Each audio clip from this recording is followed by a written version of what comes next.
একটা হাদিস মনে রাখবেন, যে ব্যক্তি এক ওয়াক্ত নামাজ ইচ্ছা করে ছেড়ে দিল, নামাজ পড়বো না, আমার পড়লেও হয় না পড়লেও হয়, ফাকাদ কাফারা, সে ব্যক্তি কুফরি করলো। অন্য হাদিসে আছে বাইনার রাজুলি ওয়া বাইনাশ শিরকি ওয়াল কুফর তারকুস সালাহ, মানে আল্লাহর বান্দা আর কুফর শিরকের মধ্যে পার্থক্য নামাজ। আর পাক্কা নামাজি কারা এটা জানার জন্য আমাদের দুইটা সময়ের দিকে খেয়াল রাখতে হবে। কয়টা সময় ভাই? এক ফজর, আর একটা হচ্ছে এশা। এই দুই ওয়াক্তে দেখবেন মসজিদে কারা কারা আসে, তারাই হচ্ছে আল্লাহর জমিনের সবচেয়ে শ্রেষ্ঠ মানুষ। যারা ফজর আর এশার নামাজ জামাতে আদায় করে এরা নিঃসন্দেহে মুনাফিক না, আলহামদুলিল্লাহ। কারণ আল্লাহ নবী বলেছেন, বলেন সাল্লাল্লাহু আলাইহি ওয়াসাল্লাম, মুনাফিকদের উপরে সবচেয়ে ভারী নামাজ হচ্ছে দুইটা। কয়টা? এক হচ্ছে ফজর, আর একটা কি? এশা। তো 5 ওয়াক্ত নামাজ গুরুত্ব দিব, সবচেয়ে বেশি গুরুত্ব দিবেন কিসে? ফজর এবং এশা। এই ফরজ নামাজ যখন আপনি ঠিকঠাক পড়বেন, এখন মুসলমানের খাতায় নাম আছে, নামাজ ঠিকঠাক নাই, মুসলমানের খাতায় নাম নাই তো। আর কিয়ামতের মাঠে সবার আগে কিসের হিসাব হবে ভাই? নামাজে। যার নামাজ ঠিকঠাক থাকবে তার বাকি হিসাব ওকে, কোনো সমস্যা নাই। আর যার নামাজ ঠিকঠাক নাই তার বাকি হিসাব ধরা খাবে, খাবে না? আল্লাহ নবী সাল্লাল্লাহু আলাইহি ওয়াসাল্লাম বলেছেন, মান তারাকা সালাতা মুতাআম্মিদান ফাকাদ কাফার, কেউ যদি ইচ্ছাকৃতভাবে নামাজটা ছেড়ে দেয় বা নামাজ অস্বীকার করে, সে ব্যক্তি কুফরি করলো। কি করলো? কুফরি করলে কেউ মুমিন থাকে?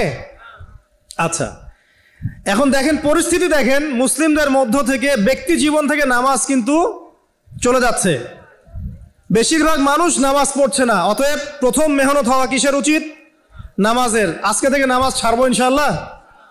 আজকের এই লেকচার কানে চলে যাওয়ার পর নামাজ ছাড়বেন।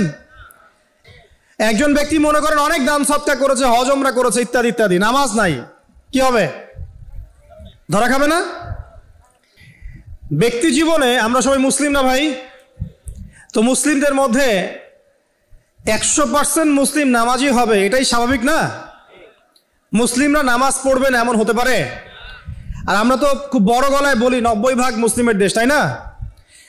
এখন একটু দেখেন যে 90% মুসলিমের দেশে 5 ওয়াক্ত নামাজ পড়ে কতজন ব্যক্তি? দেখবেন 90% লোকই 5 ওয়াক্ত নামাজ পড়ে না। বাকিরা পড়ে কখন? রমজান মাস আসে যখন।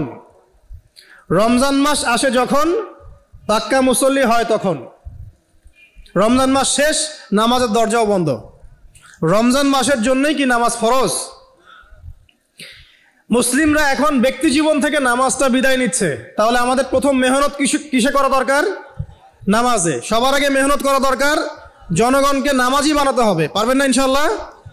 নিজে নামাজ পড়বো ইনশাল্লাহ, পরিবার বর্গকে পড়াবো, এবং আমার অধীনস্থ যারা আছে তাদের মাঝখানে নামাজটা কায়েম করবো ইনশাল্লাহ। পারবো না?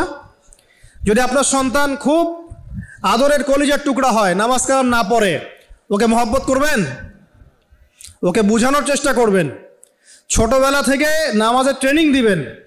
10 বছর বয়স হয়ে গেছে, নামাজ পড়ে না, নবী করিম সাল্লাল্লাহু আলাইহি ওয়াসাল্লাম বলেছেন তাকে পিটাইতে হবে। আল্লাহ নবী মুহাম্মদ সাল্লাল্লাহু আলাইহি ওয়াসাল্লাম কি দয়ালু মানুষ ছিলেন না কঠোর? বলেন। সেই দয়ালু মানুষটা তিনি বলছেন 7 বছর বয়সে সন্তানকে নামাজের আদেশ করবে, আর 10 বছর হয়ে গেছে নামাজ পড়ে না, ওকে পিটাবে। নবী করিম সাল্লাল্লাহু আলাইহি ওয়াসাল্লাম কি এখানে কঠোর হয়ে গেলেন? আল্লাহ পাক আমাদের সবাইকে, আমাকে, আপনাদের সবাইকে 5 ওয়াক্ত নামাজি হওয়ার তৌফিক দান করুন, আমিন। আমাদের মা বোন যারা আছে, আমাদের এখানে যুবক ভাই যারা আছে, আমরা সবার প্রতি নসিহত করব, আজকে থেকে নামাজ ছাড়বেন না, ঠিক আছে ইনশাআল্লাহ? আল্লাহ পাক তৌফিক এনায়েত করুন, আমিন। এরপরে আসেন, দেখেন ব্যক্তি জীবন থেকে হালাল রিজিকটা উঠে যাচ্ছে, খেয়াল করেন নাই? এখন মানুষ রিজিকের ক্ষেত্রে হালাল হারামের পরোয়া করে? পরোয়া করে না।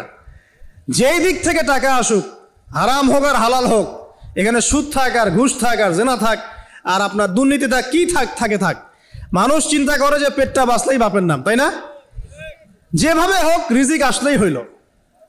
মানুষের সম্পদ আত্মসাৎ করতে বুক কাঁপে না, খেয়াল করে দেখবেন। সুদ খাইতে বুক কাঁপে না, ঘুষ নিতে বুক কাঁপে না, অন্যের সম্পদ লুটে পুটে খাইতে, ছিনতাই করতে, চুরি করতে বুক কাঁপে না। তাহলে